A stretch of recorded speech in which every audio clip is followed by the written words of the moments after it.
Mga kwento ni Thelmo.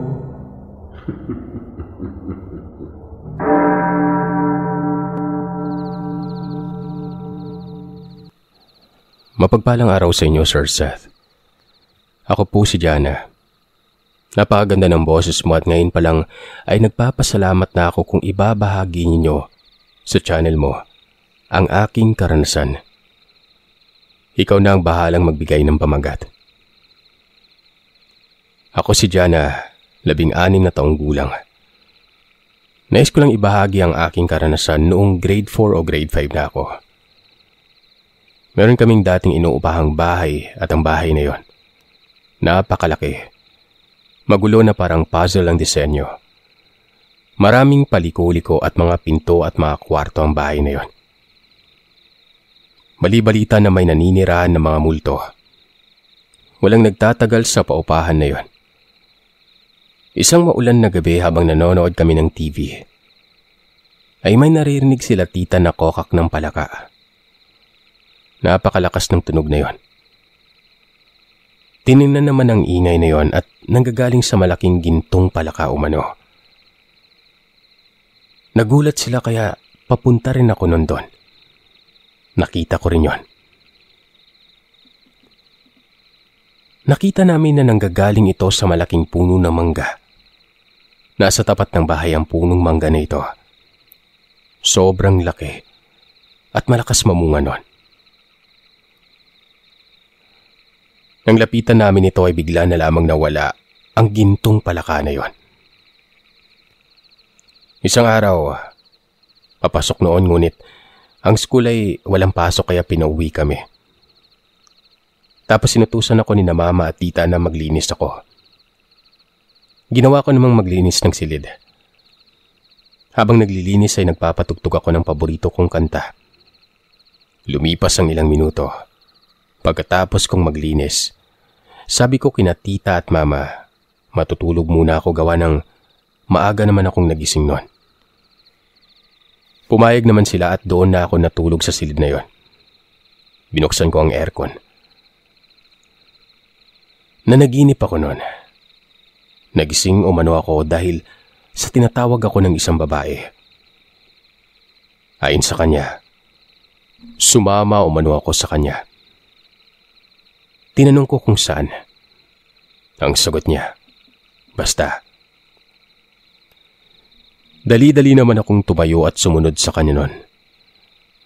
Naglakad-lakad na kami at nakalabas na ako ng bahay.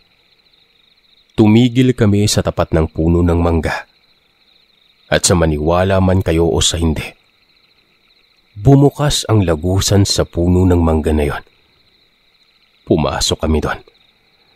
Namangha ako sa nakikita ko dahil kulay lila ang langit. Ang lupa ay berde. Dumaan kami sa mga puno na kulay asul at berde at tuwang-tuwa ako sa nakikita ko. Dumaan kami sa mga bulaklak. Hinawakan ko ang mga yon at nagpatuloy kami sa paglalakad. Naramdaman ko na sumakit ang paa ko. Tumigil ako at tumigil rin ang babaeng kasama ko. Tiningnan ko ang mukha niya, pero malabo nun. Tinanong ko siya kung pwede na ba muna kaming magpahinga gawa ng masakit ang paa ko. O kung pwede bang mag-tricycle kami. Gawa ng hindi na ako makalakad ng maayos nun. Bata pa ako nun kaya sobra akong mainipin. Lumingon ang babae at ramdam ko na masama ang tingin niya. Kahit na malabo ang mukha niya. Sabi niya, wala umanong ganun doon. Wala umanong tricycle. Kung ayaw ko ba sa lugar na yon. Sabi ko ayoko. Mag-tricycle na tayo. Humingi ito ng patawad pero wala umanong ganung sasakyan doon. Meron siyang kinuha sa bulsa niya. Inilabas niya ang magandang pendant na kulay violet. Binigay niya sa akin yon. At bigla na lang binalot ako ng liwanag. At tila ba nahulog ako sa, alam mo yung parang mga nasa palabas. Yung mga nagbabago bigla yung oras. Pakiramdam ko ay nahulog ako sa napakalalim na balon. At unti-unti ay nagising na ako. Nakita ko ang mga tita at lola at mga pinsan ko at si mama na umiiyak. Nag-uusap sila. Nagbunta kami sa klinik at pina-check up ako kasi nilalagnat umano ako noon. Ito naman ay yung parte na nangyari noong natutulog ako.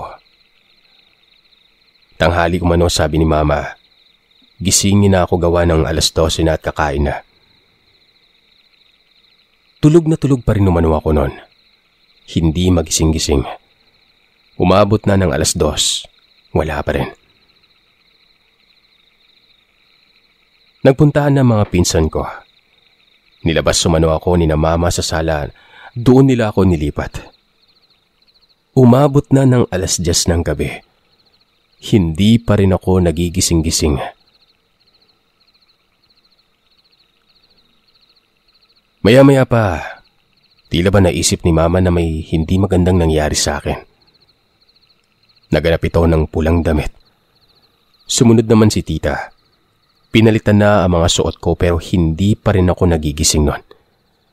Umuungol ako ng mahina na parang sumasagot. Yung isa kong tita ay inutusan ng mga pinsan ko na puntahan yung ibang tita ko at lola sa bahay nila. Pinuntahan nila ito. Habang nangyayari yun ay nakamulat na umano ako pero tulala ako. Nakatingin lamang ako sa kanila. At yung nakapunta na sila sa bahay namin ay doon na ako nawalan ng malay. Nagising ulit at uminom ng tubig dahil sa uhaw nun. Sabi ni Lola, wag na wag ulit akong hayaang mag-isa. Bago kasi mangyari ang lahat ng ito ay palagi akong naiiwan sa bahay. Mag-iisa ako. Naglalaro na lamang ako ng kung ano-ano. Ang mga pinsan ko ay nag-aaral sa public school. Umaga't hapon sila kaya hindi ko sila nakakalaro. Ako ay private kaya half day lang kaya lagi akong mag-isa. Ikinuwento ko sa mga pinsan ko kaya nalaman nila tita at mama. At mula noon ay hindi na ako iniwan sa bahay na yon. At sa araw-araw ay nagpapausok ng insenso sa malapit sa puno ng mangga na ito. Habang tumatagal magmula nang nagpausok doon, namatay ang puno. Bigla ding nawala ang manakanakang pagpapakita ng gintong palaka. Ngayon ay wala na kami doon. Matagal na nangyari ito. At isa yon sa mga karanasan na hindi ko malimutan. Napagtanto ko na kung hindi dahil sa katamaran ko maglakad, malamang sa malamang, napasama na ako sa kung sino mang babaeng gustong kumuha sa akin sa panaginip ko.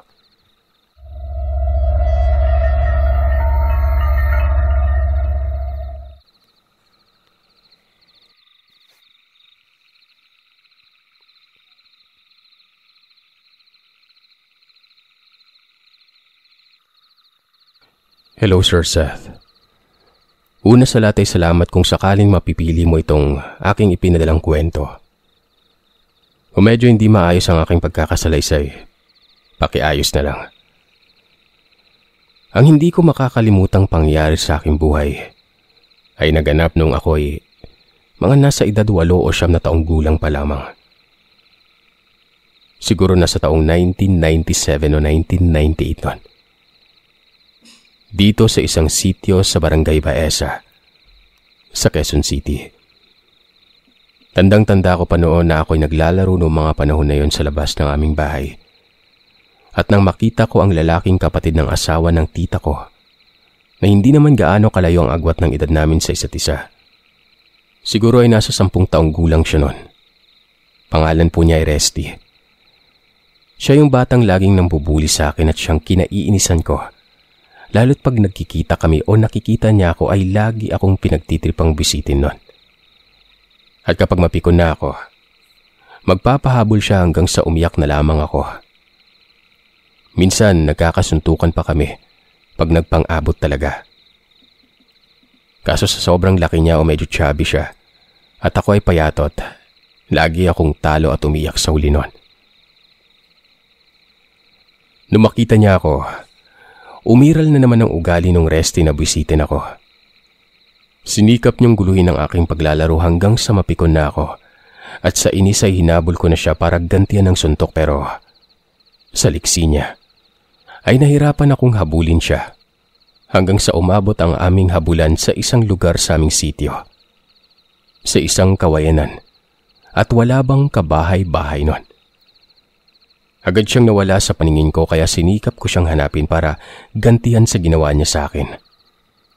Ilang beses na akong nagpaikot-ikot sa nasabing lugar pero hindi ko siya mahanap kaya napaupo muna ako sa isang tabi para magpahinga. Habang nakaupo, napansin ko na may batang sumilip sa isang bugkos ng kawayan. Kaya naman agad akong napatayo para tingnan at nagbaka sakali na siya na si Resty na hinahabol ko noon. Nang papalapit na ako, bigla kong nakita na tumakbo palabas ang nasabing bata. At doon, si Resty na ikinakala ko noon ay batang nakita kong tumakbo na nagtatago sa kawayan. Kaya hinabol ko ulit yun. Ewan ko ba at agad, muli siyang nawala. Takang-taka ako noon dahil kung bakit sobra naman yung bilis mawala gayong ang distansya lang namin sa tansya ko ay nasa 3 metro lang.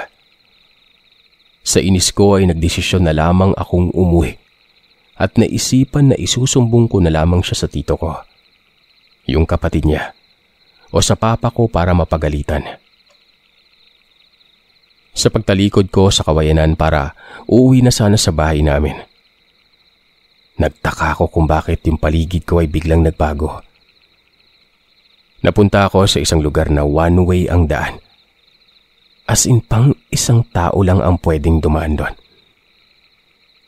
Ang magkabilang parte ay may sobrang taas na mga pader.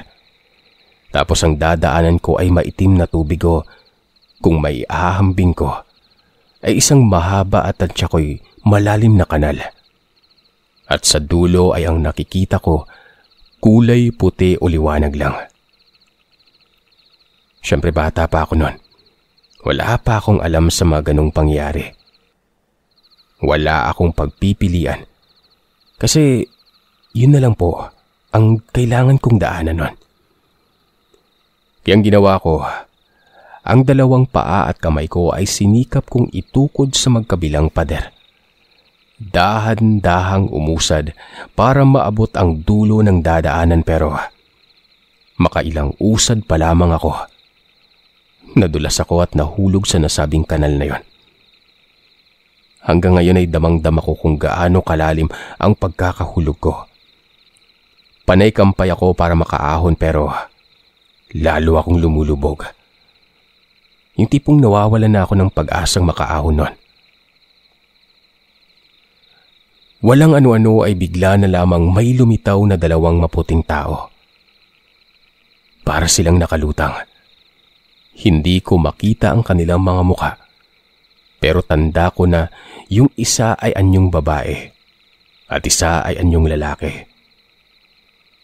Huling pagkakatanda ko na salitang sinabi nila, "Masyado pa siyang bata. Iligtas natin siya. Hindi pa niya panahon." Bigla nila akong iniangat mula sa kanal kung saan ako lumubog. At pagkaahon sa akin ay bigla na lamang akong lumabas sa isang daanan o kalsada nun na malapit na sa bahay. Kitang-kita ko sa buong katawan ko na nababalutan ako ng putik. At wala na akong magawa kundi umiyak ng umiyak at pagtanaw ko sa aming tahanan. Naroroon na ang aking mga magulang, kasama ang aming mga kapitbahay na ilang oras na pala akong hinahanap nun. Umaga na ganap ang habulan pero paggabi na ako nakalabas doon sa nasabing lugar.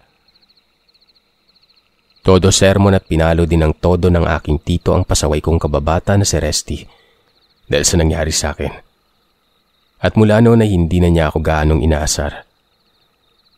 Hindi na rin ako pinapayagang mag-isang lumabas kaya lagi na akong may kasamang nakakatanda para mabantayan. Sa totoo lang hanggang ngayon, Hindi ako makapaniwala na nangyari sa akin yon.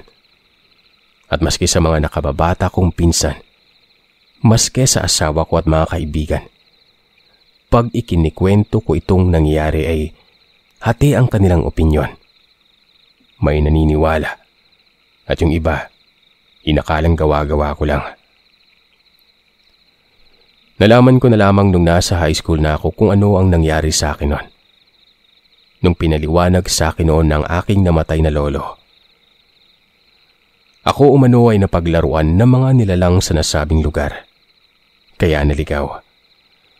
Pag ganoon ay agad umanong baliktarin ang suot ng mga damit para muling makabalik o makaalis sa lugar kung saan ka dinala ng nasabing mga elemento sa lugar na yon. Maraming salamat, Sir Seth. Tawagin mo na lamang akong JR. At shout out sa channel namin na Triple J.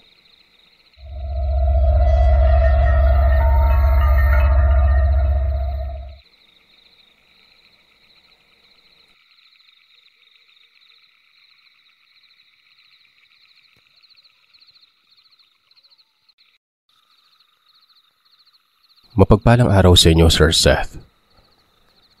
Ako po si Dayan. Matagal niyo na po akong silent listener.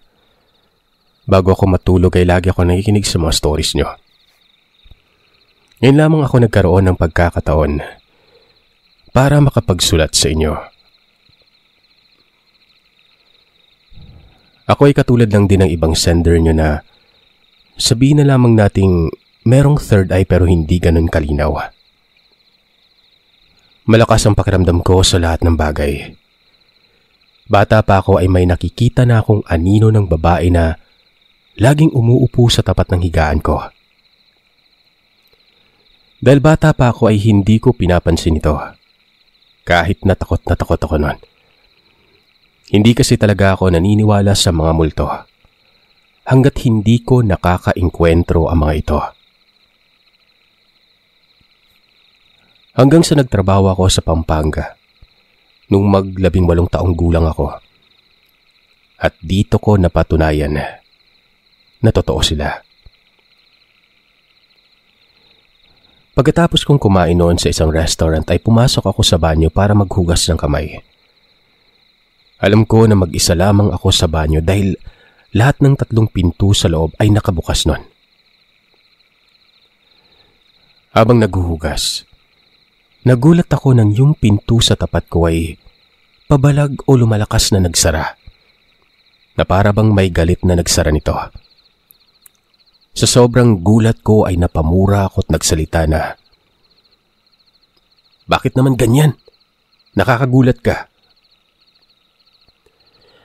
Nagtaka ako gawa ng walang anino sa ilalim ng pinto kaya tinulak ko ito para buksan. Sa sobrang gulat ko ay walang tao doon. Mabilis na tumakbo na ako palabas kahit hindi pa ako tapos maghugas ng kamay. Narinig ko pa mga waitress na nag-uusap na may nagpaparamdam na naman umano sa loob ng banyo. Ikalawang karanasan. Ito ang pinaka hindi ko makakalimutan sa buong buhay ko. Taong 2020, umuwi ako sa probinsya sa Roxas Oriental, Mindoro. Saktong may bagyo nung umuwi ako noon.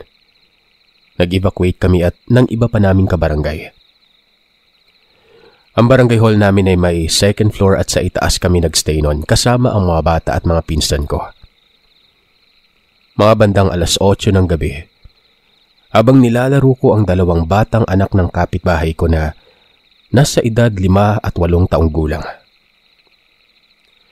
Nakaramdam ako ng pag-ihi. Pagtingin ko sa banyo ay may nakita akong pumasok doon na batang babae. Nakabistidang puti. Nakapusod ang buhok na siguro ay nasa edad 6 na taong gulang.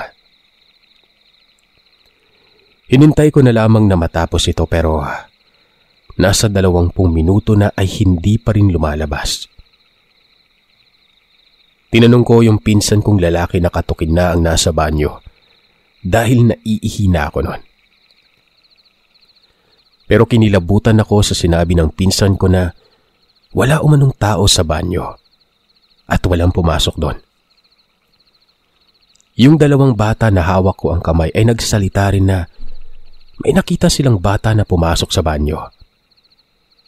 Ang sabi ng 5 taong gulang na anak ng kapitbahay ko ay kitang-kita niya umanong wala itong mga paa. Lahat kami ay kinilabutan at napatingin sa banyo nang bigla na lamang ito nagsara ng sobrang lakas. Hindi ko alam ang gagawin ko noon. Lahat kami ay nagkagulo na lamang bigla. Nag-iiyakan na mga batang kasama namin. Ang iba, nagsiksikan sa sulok. Nagsabi yung ate ko na humingi ako ng pasensya doon sa nakita ko. Nilagyan niya ako ng luya at babango sabay sabing sa bahay na ako matulog kasama sila mama. Doon na nga ako natulog. Mga bandang 11:00 ng gabi na ako nakatulog noon. Hindi ko alam kung panaginip ba ito o totoong nakamulat ako gawa ng kitang-kita ko sa labas ng bintana. Sa bandang gilid ko na may babaeng nakaputi na nakatingin sa akin. Galit na galit ito. Hanggang ngayon ay tanda ko pa rin ang mukha niya. Payat na mukha, maputla, at para itong sinaunang babae na nakalugay ang kanyang buhok. Nakatitig sa akin. Kahit na may takot sa isip ko ay nagdasal ako ng nagdasal. Naramdaman ko na lang na totoong-totoo na ang nakikita ko pero hindi ako nakapikit. Ibig sabihin ay nakamulat talaga ako noon. Sa bintana pa rin ako nakatingin. Hindi na ako natulog hanggang umaga. Kinabukasan sabi ng tita ko ay bukas ang third eye ko at mahina ang aking dungan. Hindi ko maintindihan ang sinasabi ng tita ko na kayang-kaya daw agawin o sapian ng katawan ko. Kaya pala ako nilagyan ng luya at pabango para hindi ako masundan sa bahay pero alam kong nasundan pa rin niya ako. Pasalamat ako sa Diyos na hindi siya pumasok sa bahay at hindi sumapi sa akin. At alam ko na yung nakita kong batang multo ay nakita din ng 2 anak ng kapitbahay ko dahil hawak ko ang mga kamay nila. Hanggang ngayon ay nakakakita pa rin ako at nakakarinig ng mga boses na umiiyak. Nilalakasan ko na lamang ang aking loob at nagkukunyari na hindi ko sila nararamdaman.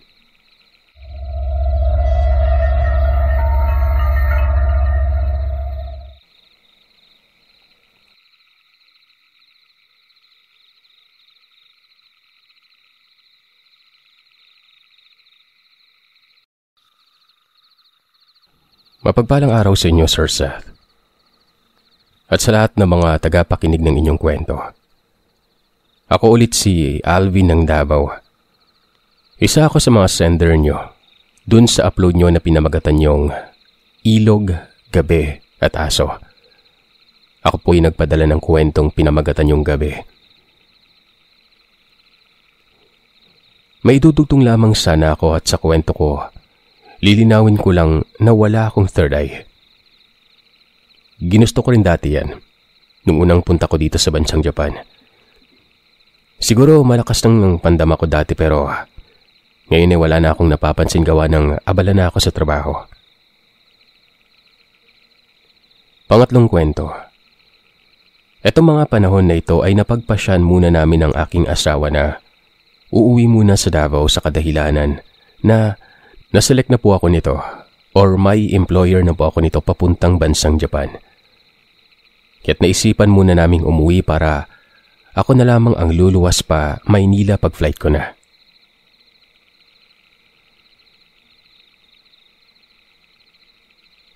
Ito ay simpleng tanong ko bago ko simulan ng kwento.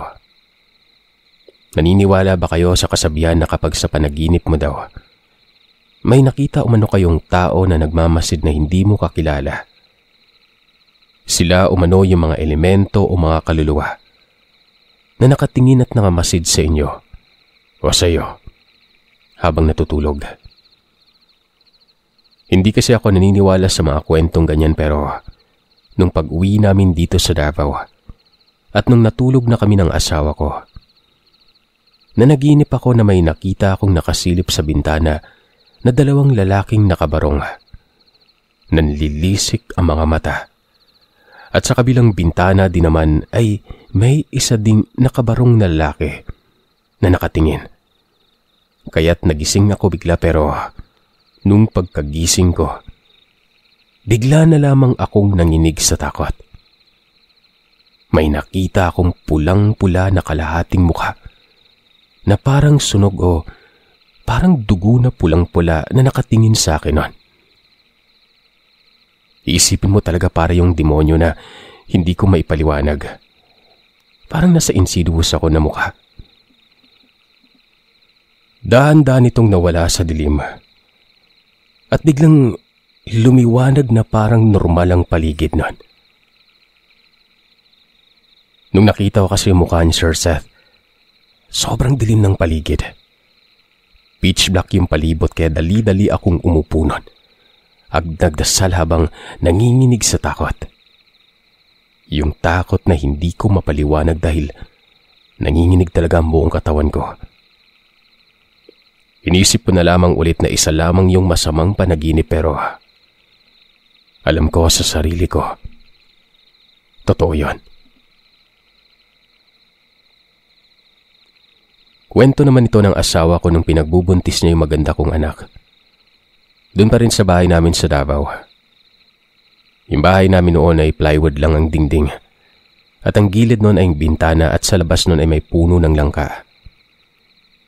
Madilim doon kapag gabi. Wala kasing ilaw. At ang kasama lang pala ng asawa ko nung natutulog siya ay yung pamangkin niyang nasa 12 taong gulang pa lamang yon. Kasi nasa abroad na ako ng mga panahon na ito. Hindi siya nakatulog nun. Hindi siya mapakali kasi naiinitan siya kahit may ceiling fan naman. Meron din umano siyang naaamoy na hindi magandang amoy o sa madaling salita ay mabaho.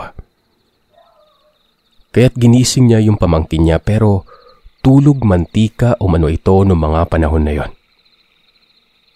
Nasampal pa nga niya umano ng 3 beses at nung pangatlong sampal daw, nagising na ito. At pinakuha niya ito ng asin. Nang nakakuha ay sinaboy daw niya sa may bintana doon banda sa may langka. Pagsaboy niya umano ng asin, may humampas umano na tila malakas na kung ano sa dingding na plywood. Lumipad na parang manok.